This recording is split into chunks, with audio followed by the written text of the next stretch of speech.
Ah ben vous voyez quand vous voulez. Ah punaise, si ça avait commencé comme ça, je peux vous jurer que je serais parti sur un bien meilleur pied moi. Enfin bon, l'épisode commence avec Caleb et les rebelles qui font des attaques sur les convois de l'armée du prince Phobos. Mon dieu, Caleb qui fait quelque chose de productif pour la rébellion, c'est dingue. Waouh. Depuis l'épisode 1, on n'avait jamais vu ça. J'ai l'impression qu'il se tournait les doigts de pied en restant dans le monde humain. Mais non, il est toujours à Meridian à faire des bonnes actions en tant que chef des rebelles. C'est cool. C'est cool de montrer ça. Merci beaucoup. Bon, il y a un petit truc dans ces attaques. Il y a son copain là. On avait déjà vu quelques épisodes. Qui leurre un convoi en les attirant dans un coin et en faisant installer une vitre géante devant lui. Et je sais pas pour quelle raison ça fait s'arrêter les rhinocéros. Enfin, une espèce de rhinocéros qui leur servent de transport. Et donc ça leur fait se valdinguer et se cogner contre la vitre. J'ai pas compris pourquoi les rhinos sont arrêtés en fait. Un petit détail à la con, c'est pas trop grave ça. C'est pour des premières minutes très sympathiques où après leur coup réussi, Caleb et les rebelles distribuent toute la nourriture qu'ils ont prise au peuple pauvre. Et où il promet même à des petits-enfants de rapporter du chocolat parce qu'il en a déjà rapporté du monde humain parce qu'ils aiment ça. Et donc, c'est super cool, ça commence bien, mais il faut que nos héroïnes interviennent. Donc déjà, ça devient un petit peu moins bien. Excusez-moi, mais vraiment, dès lors qu'on s'intéresse à la psychologie de nos héroïnes, ça retombe le niveau à chaque fois, j'ai l'impression, presque. Donc, elles se baladent sur un toit parce qu'elles ont repéré un portail qui s'ouvre, et comme par hasard, au même moment il y a Caleb qui en sort avec Blunk. Alors Blunk qui a une petite importance parce qu'il permet à Caleb de trouver des portails afin de voyager de Meridian à notre monde. Et elles sont pas contentes les filles qui fassent ça. Elles sont pas contentes qu'il laisse des portails ouverts comme ça alors qu'il en a un petit peu besoin pour retourner dans son monde, aider la rébellion. Vous savez, des choses importantes, pas vos conneries de gamine de collège. Donc, c'est un truc par rapport à ça que j'ai toujours trouvé un petit peu bizarre depuis le début. C'est-à-dire qu'il y a besoin de ces portails pour que nos héroïnes voyagent d'un monde à l'autre. Pour qu'elles règlent certains problèmes, sachant que le gros des problèmes se passe quasiment jamais dans notre monde, quoi. Il y a quasiment aucune attaque spécifique, aucun réel danger qui s'est produit dans notre monde, mais ça se passe surtout à Meridian. Ce qu'il faut sauver, c'est Meridian, pas notre monde, là, dans la mise en scène. Et donc le fait qu'il faille toujours automatiquement fermer les portails, j'ai toujours trouvé ça bizarre, en fait. Parce qu'elles vont avoir besoin de ces portails pour aller à Meridian à un moment donné. Et, je pige pas. Je pige pas trop le délire par rapport à ça. Tiens, il faut fermer les portails pour protéger la Terre, etc. Est-ce que c'est genre la mission numéro un, c'est-à-dire on protège la Terre et Meridian secondaire, on s'en tape? La seule menace envers la Terre, c'est la recherche de la fille, la vraie héritière du trône, qui a été amenée sur Terre. Mais sinon... donc voilà, ce système de portail n'a pas été particulièrement développé dans l'intrigue, on n'en parle pas plus en détail et ça sonne naturel dans la bouche des gardiennes de les refermer aussi sec, alors que c'est pas aussi naturel pour moi. Il devrait y avoir une réflexion par rapport à ça qui n'est pas faite. Enfin bon, c'est pas trop grave. Il y a quand même le fait que je supporte moyennement qu'elle le prenne de haut, le Caleb. Oh, comment t'oses ne pas nous parler de ces portails, il faut qu'on les referme en se croyant supérieur alors que lui est beaucoup plus proactif que vous depuis le début de cette histoire. Mais bon, bien entendu, c'est vous les gardiennes, c'est vous les meilleurs. Donc, en petite intrigue d'école, on voit qu'il y a il y a une pièce de théâtre, enfin il y a un événement pièce de théâtre qui arrive chaque année, et heureusement que la nouvelle comme ça donne une excuse à nos autres personnages pour expliquer à chaque fois ce qui se passe. Donc Cordelia lui explique, tous les ans il y a 5 élèves, 5 grosses tâches qui se chargent de faire une pièce de théâtre devant tout le monde. Alors déjà c'est très sympathique pour les personnes qui pourraient aimer ce genre de choses. Merci Cordelia, t'es toujours aussi sympa, et ouais, les grosses tâches ça va être vous puisque c'est Aileen qui les a inscrites toutes les 5. 5. Ouais, vas-y, il y a une personne qui peut parler au nom de 5. Tu devrais pas avoir les signatures des 5 des 4 autres. Non, non, bon, ok. Et ouais, pour autant que je suis content que Cordelia reçoive un peu la monnaie de sa pièce en étant forcé de jouer ce rôle. Ouais, c'est quand même très vache de la part de Aileen, ça. Elle a totalement envie de créer des costumes, c'est pour ça qu'elle fait ça, et elle a pas demandé leur avis. Elle leur dit c'est bon, vous avez participé à ça. C'est très sympa, très sympa. Donc ouais, elles sont un peu pris dedans, ça les ensemble pas plus que ça, mais elles finiront par être plus ou moins d'accord, sans qu'il y ait de grandes raisons à ça. C'est ce genre de choses, voilà, ils développent pas particulièrement ça. Une fois de plus, c'est traité à la rigolade. Ah, on doit faire ça, ça nous fait chier, mais bon, on fait ça, et puis après, bon. Il n'y a pas d'évolution très logique qui se ressent particulièrement, et d'autant plus que ça va être traité comme une putain de blague, donc c'est pas un gros problème. Il y a Eileen qui a choisi le thème ce sera la mythologie, ça a fait soupirer tout le monde, même Tarani qui a fait tout un exposé, toute une thèse sur Thésée à un moment donné, mais non, ça la dérange aussi. Voilà, la mythologie ça nous fait chier maintenant, je sais pas. Et où vous voulez. Et il y a la grand-mère de Eileen qui finit par intervenir et leur raconter un mythe, c'est-à-dire les origines des gardiennes, ce qui a amené un petit peu à ce que les gardiennes se créent. Donc à l'origine, il y avait un royaume avec un espèce de roi tyran et 4 dragons qui étaient à son service, mais qui ont perçu la pauvreté, la misère du peuple et qui les ont aidés. Mais en voyant ça, le roi a fini par faire emprisonner les dragons. Je sais pas comment il a réussi à faire ça avec son armée, quoi. Je sais pas, c'est comme 4 dragons super puissants qui maîtrisent chacun un élément. Je me serais dit, ouais, j'essaierai pas trop de les contrarier, ces dragons-là, mais ils se sont fait avoir, ils se sont fait emprisonner très rapidement. Ok, et il y a la princesse qui a vu l'injustice des actions du roi et qui a décidé d'aider les dragons en se changeant en dragon elle aussi. Et donc ils ont été libérés, ils sont devenus des sauveurs, etc. Et c'était les origines des gardiennes. C'était cool, vraiment, hein, c'était un passé assez cool, une petite histoire qui raconte les origines des gardiennes que j'ai bien apprécié. Elles sont inspirées, nos 5 héroïnes, et décident de faire une pièce autour de ça. Et donc on va avoir pas mal de moments un petit peu con sur le fait que moi je veux faire la princesse parce que c'est moi la plus précieuse, Cordelia bien entendu, et ouais, j'ai l'impression que toutes les Cordelia dans les fictions sont des espèces de garces au début, des petites garces un peu supérieures, j'ai l'impression que c'est ça, c'est un prénom de garce supérieure dans les séries Cordelia. Au moins la Cordelia de Buffy contre les vampires a fini par évoluer à la longue, peut-être que ça viendra pour celle-là, nous verrons bien. Donc ouais, il y a des trucs habituels. Tarani qui a le trac parce qu'elle a peur de tout. On se moque même d'elle pour ça. C'est pas génialissime, il prépare la pièce, etc. Il y a Blunk qui veut jouer un rôle parce qu'il s'immisce tout le temps partout, ce connard, il me saoule. Et ouais, donc alors qu'elle prépare ça, il y a Caleb qui bougonne un petit peu dans son coin parce que les filles ne laissent pas utiliser un portail pour aller de Méridienne à un autre monde. Et honnêtement, ouais, je suis totalement de son côté là. À la limite, tu pourrais rester à Méridienne si elle t'empêche de faire ton boulot, je dis ça comme ça. En plus, pouvoir faire la communication avec les gardiennes tout en pouvant aider ton peuple, je trouve que c'est une bonne chose. C'est quelque chose que j'avais peur que vous ne montriez pas dans les épisodes précédents. Et donc là, je suis content que vous le fassiez. Et le fait qu'on essaye de mettre un petit peu dans la position de celui qui a tort dans cette situation-là, je trouve ça moyen. Ouais, parce que j'ai le sentiment par rapport à ce qui va lui tomber dessus et à la façon dont on met en scène l'intervention de Will et compagnie, que c'est lui qui est dans le tort plus qu'elle. Alors que je suis désolé, c'est que celles qui sont dans le tort pour moi, mais bon.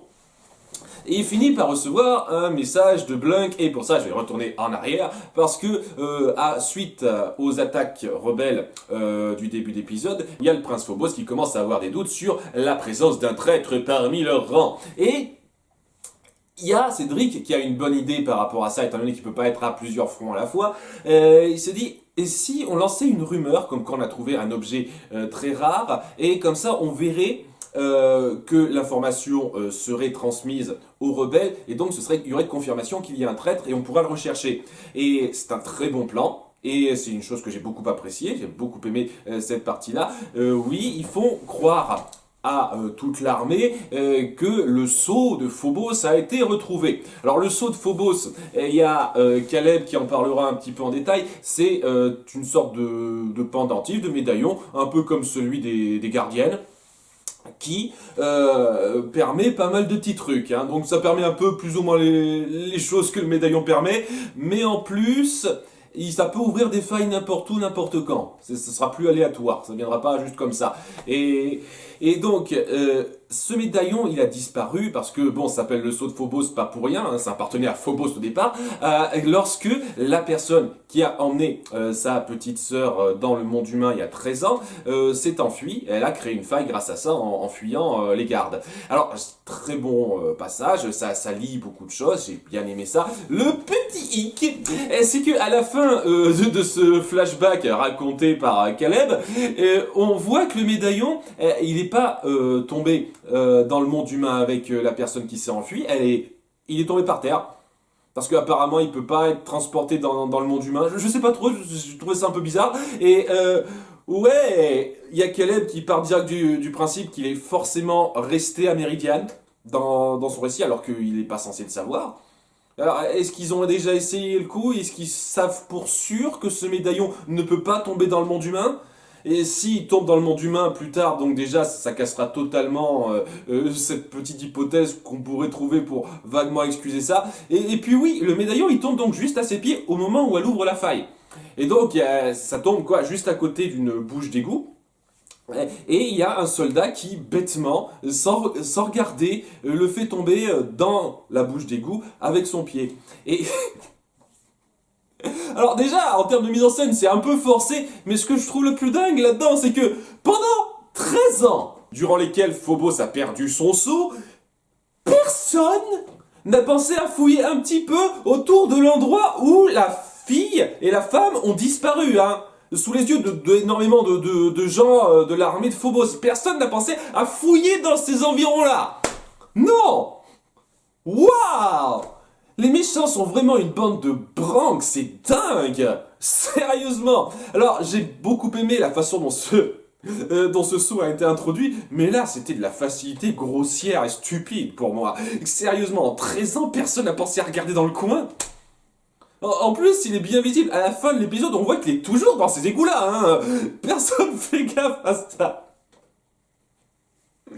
Oh, c'est tellement stupide. Enfin bref, la nouvelle est passé d'oreille à oreille, c'est tombé au bout d'un moment dans les oreilles de Vatek, le mec des épisodes 2 et 3, celui qui avait donné la clé à Caleb et qu'il a fallu sauver dans l'épisode 3. C'est cool de reprendre ce personnage-là, ça c'est une chose que j'apprécie bien. Vous instaurez une continuité et vous la suivez bien. J'aime vraiment sincèrement que vous fassiez ça.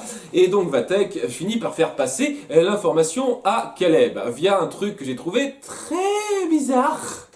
Mais genre très bizarre. Est-ce qu'il y a Blunk qui a eu l'information de ce type?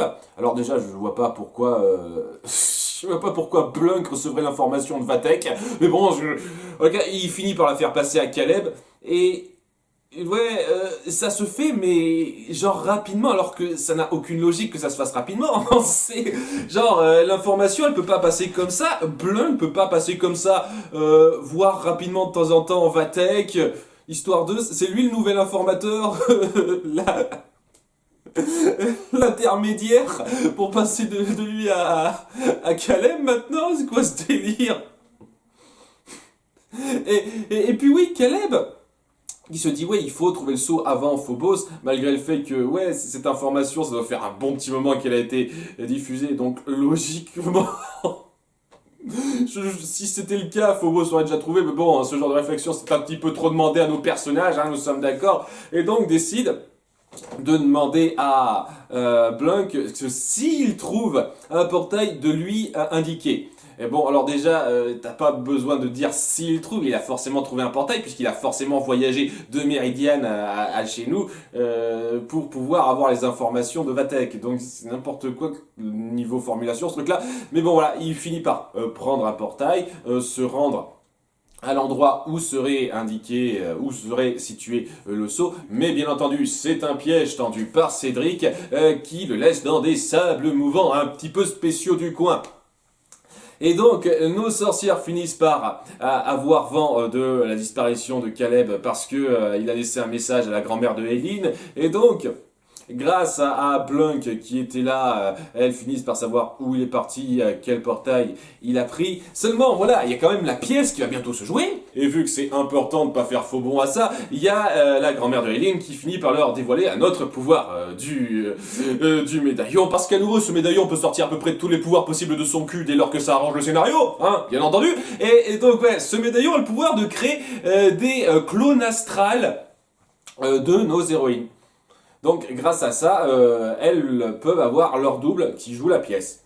Et bon, j'en parle tout de suite de cette partie-là parce que c'est très con et ça amoindrit grandement l'épisode. Ouais, les clones astrales qu'elles ont laissés dans pour jouer la pièce sont des quiches qui comprennent rien, qui font les glandus. Et cette pièce est une catastrophe. Waouh, waouh, waouh.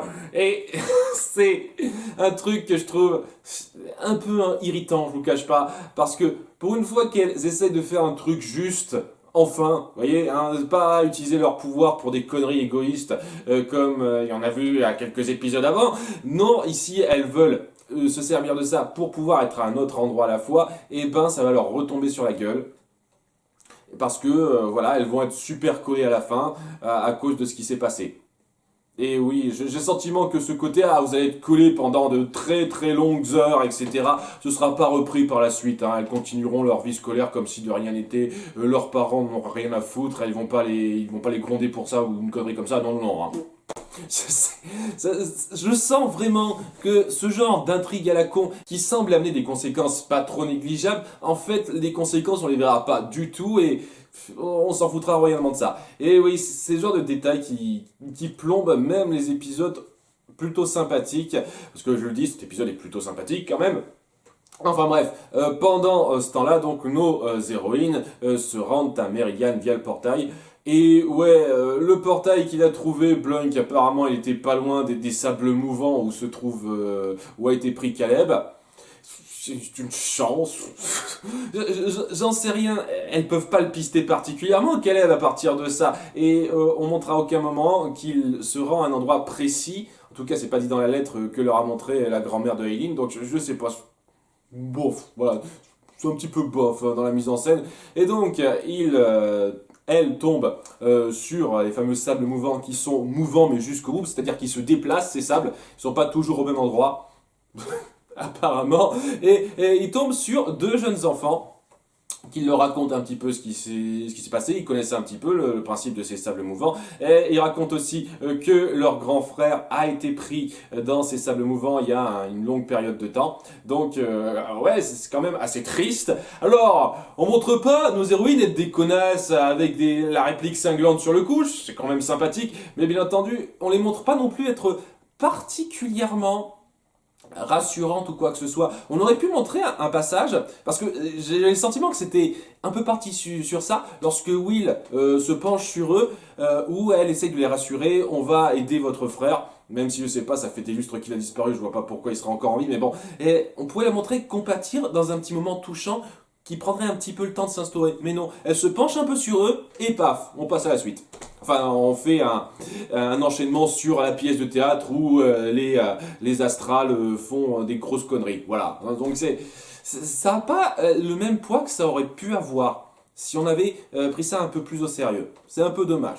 Enfin bon, elles se rendent à l'intérieur des sables mouvants, carrément, elles plongent dedans et elles voient que Caleb est pris dans une espèce de pilier de terre et qu'il y a énormément d'autres personnes qui ont été pris dans ces sables mouvants et qui ont été totalement pétrifiés. Et c'est une vision assez horrible, je ne le cache pas, hein, c'est très bien foutu ça, hein, j'ai bien apprécié. Je pense que ça aurait eu plus de poids si vous étiez parti du principe que, oui, à ce stade-là, ils sont morts, mais non, on va dire rapidement à la fin que non, ils sont pas morts, on va pouvoir tous les sauver. Parce que oui, après, on enchaîne sur une scène d'action très sympathique, où ils doivent lutter contre cette espèce de sable mouvant magique, qui ont une espèce de volonté propre, c'est un petit peu bizarre ça, mais ouais, elles finissent par sauver Caleb, elles se barrent de là et sauvent tout le monde. Voilà, tous les gens qui étaient prisonniers de ces sables mouvants, malgré le fait que pour certains ça doit faire des lustres qu'ils y sont, et que même si ils ont réussi à rester en vie, je ne sais trop comment, ils devraient être crevés de faim ou un truc comme ça, mais non. Être pétrifié, ça vous conserve, vous n'avez plus besoin de manger ou quoi que ce soit. C'est facile, mais bon, série jeunesse, c'était peut-être trop demandé d'aller jusque-là, j'imagine. Et donc, tout le monde est sauvé, dont le grand frère des deux enfants qu'on a vu rapidement. Et il y a une réplique complètement stupide après ça. Ouais, il se retrouve, et il se serre dans les bras rapidement une seconde, et puis après, il y a le petit qui dit « Eh, t'as retrouvé notre ballon ?» T'as retrouvé ton grand frère, mec. Qu'est-ce que t'en as à foutre? Sérieusement. Alors, c'est censé être drôle. Parce que c'est pas drôle, c'est juste... Ça casse le moment, c'est tout ce que ça fait. Hein. C'est le genre de petite réplique humoristique, machin truc, qui me gêne beaucoup. Enfin bon. Elles aident un peu tout le monde et même après ça elles se disent qu'elles vont pas s'arrêter là, elles arrivent à totalement faire cramer les sables mouvants pour en faire du verre et grâce à ça ils ne représenteront plus un danger pour personne. Punaise! Les gardiennes qui font vraiment des actes désintéressés pour les autres, ça fait plaisir de voir ça, vraiment, c'est le genre d'action que j'aimerais voir plus souvent. Et donc elles finissent par rentrer, bien entendu, étant donné que leur pièce a été un succès et un échec cuisant et qu'elles se sont comportées n'importe comment, leur clone astral, elles vont être collées à vie et à nouveau ça mènera à rien. Et on montre à la fin que maintenant Cédric sait qu'il y a un traître dans leur rang et qu'il va faire des recherches poussées pour le trouver. Donc c'était très intéressant sur pas mal de points. Alors, il y a les mêmes problèmes que j'ai en termes de comportement de nos héroïnes qui me gênent pas mal. L'humour qui peut vraiment gâcher les moments un peu forts que ça veut mettre en scène. Mais malgré ça, il y a de très bonnes idées. Le scénario est intéressant à suivre. Ça reprend certains éléments d'avant. Enfin, Caleb est montré plus proactif par rapport à son rôle de chef de rebelle. Ça faisait longtemps, je suis content. Et ouais, il y a un côté vraiment aide des autres, là. C'est pas juste on réagit bêtement au truc qui nous vient en pleine gueule, on aide les autres. Que ce soit Caleb au début, comme nos héroïnes à la fin qui aident les gens en empêchant ces sables mouvants de continuer leur sale coup, entre guillemets. Donc c'était vraiment cool à ce niveau-là. C'est le genre d'intrigue que je veux voir autour de nos héroïnes. Pas une intrigue stupide où elles sont jalouses de la fille populaire qui vient d'arriver dans le lycée, où elles sont pas contentes que leur prof leur donne des interros et mettent à plus tôt leur journée de bénévolat, et donc elles s'en prennent à lui et n'ont aucun remords pour ça. Vous voyez, ce genre de truc... C'est naze, mais ce genre d'intrigue que vous avez mis en place, c'est très sympathique. Voilà, c'est un épisode vraiment pas mal. Et ce serait cool que ça continue sur cette voie-là, parce que à ce moment-là, je pourrais vraiment apprécier cette série. J'espère. Continuez sur cette voie. En tous les cas, à bientôt pour l'épisode 9. Bye!